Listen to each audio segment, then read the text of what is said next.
This time we're going to take a look at the IKS Pagh. Was the prize for the Medal of Honor OP kit. And we're going to get right in and take a look.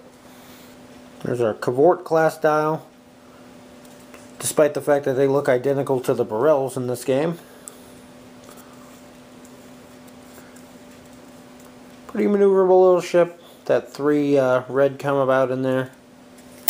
There's our Cavort class. You can see it's got pretty much standard Bird-of-Prey maneuverability there. Everything but the tight ones. And that nice 3 come-about. Pretty mediocre maneuverability. Not exceptionally speedy, topping out at a 4 though. Here we have our named IKS Pagh. 4 attack, 1 agility, 5 hull, 3 shield. Very nice for a Bird-of-Prey. 1 tech upgrade, 2 weapon upgrades, and 1 crew upgrade for 26 points. You have evasive, target lock, cloak, and sensor echo.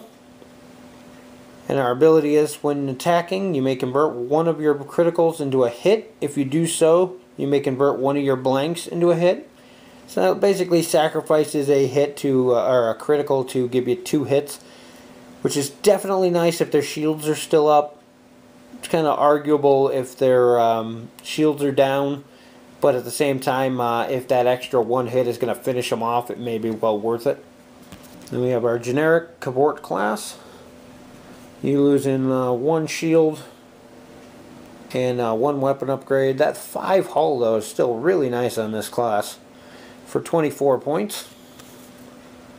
For our captains, we have Kargan. Captain skill is 6.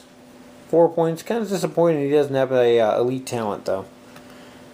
During the activation phase, after you move, if you perform an action listed on one of your upgrades, you may immediately perform a target lock as a free action.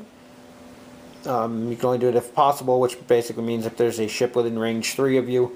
If you do this, place an auxiliary power token beside your ship.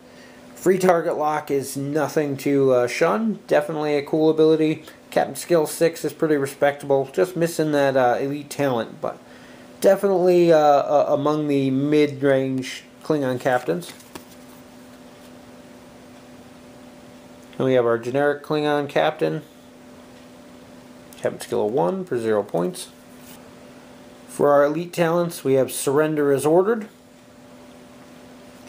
4 points. As an action, you can discard this card to target an enemy ship at range 1 that's in your forward firing arc.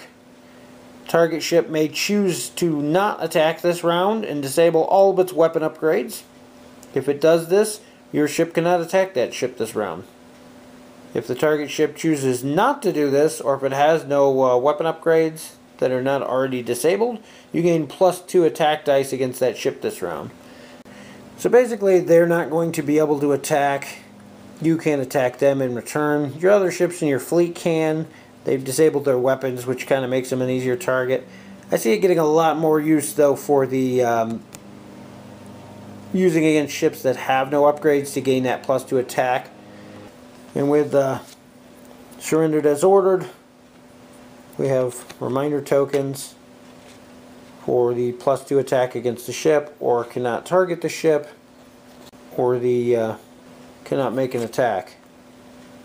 For crew, we have William T. Riker. 4 points. I think this is the first time we've seen this where the crew member actually adds the elite talent upgrade. There may be wrong, there may be something else that does that. I know like fleet captains can do it, and flagships can do it. Maybe even there's a few admirals, but it's the first time I think I've seen a crewman who could. He's got a passive ability. You do not pay any faction penalties when assigning this card to a Klingon ship. It's to represent the episode where he went on board the ship, where the ship actually came from. As an action, you can disable this card to increase your captain's skill to 10 until the end phase. I actually have a reminder token for use with William Riker. Definitely an interesting card. I like the extra elite talent upgrade. I like the action to bump your captain skill up to 10. There's definitely better Rikers out there, but he's kind of cool in his own right, especially if you're going to cross faction and throw him on a Klingon ship. Then he becomes really useful. The version of him that comes with a hood is much better, though. I think you're going to see that one a lot more. For weapon upgrades, we have Phaser Array Retrofit. 5 points. When attacking with your primary weapon at range 3, you gain +1 attack die and your opponent rolls 1 less defense die. Basically negates the range bonus for attacking at range 3 and gives you the +1, which is nice. Upgrade can only be purchased for a Klingon ship. No ship can be equipped with more than one. 5 points is a bit steep, but if you're playing a maneuvering game where you're trying to stay out at range, using your cloak, being out at range 3, you're going to gain the +1 defense. Plus your cloak, so there's another +4 there. Meanwhile, you're still gaining the extra attack, which is nice. Situational, but definitely useful. And our tech upgrade is Tunneling Neutrino Beam. It's 3 points. As an action, you can disable this card to target a friendly ship at range 1. Target ship repairs 1 damage to its hull, and you can attack this round. You do not pay a faction penalty when assigning this to a Klingon ship. I don't know if you noticed, this and Riker are both Federation upgrades, but both of them have no penalty for being put on the Klingon ships.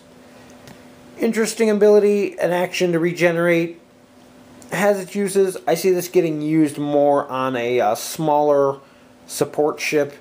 The fact that you have to give up your attack to do it kind of really hurts it in the end. Other than that, though, it's definitely a useful upgrade. Always nice to see things that can repair hull. For the rest of our expansion, we have our 3 shields. Target lock G2 this time around. We have a cloak and evasive token. The auxiliary power and critical. We have a disabled token and various reminder tokens for our upgrades. While a cool model, it's the same one they've been using for all the Burrell class ships and the Cabord class ships. They'll get the exact same model, which is kind of lame. The only one that was different was Chang's Bird-of-Prey there, had the wings in the up position, which was kind of neat. They should have done that to differentiate the 2 different models, but anyway, this one has quite a bit of detail in there. You got those raised plates on the wings and things that could definitely be painted to bring it out. You can see some of the paint even flaked off already on these. They do a really terrible job on painting, sadly. There we have our base for the IKS Pagh. 90-degree front arc, 90-degree rear arc. And the same for our generic Cabord class. Overall, it's a really cool expansion. Comes with some neat upgrades for both Klingons and Federation. The Tunneling Neutrino Beam probably stands out to me as the most useful. The named ship's ability is kind of cool. The cross-faction Riker that can bump captains up to 10 is kind of cool. Aside from the Neutrino Beam, I see no real reason to buy this if you're Federation, because there's better Rikers out there. If you're a collector, definitely get it. If you're playing Klingons, it definitely has worth there as well. Kargan is probably one of the better Klingon captains. Not quite as good as Gowron or Martok in that area, but definitely mid-range. Anyway, that's it for this one, and I will see you in the next video.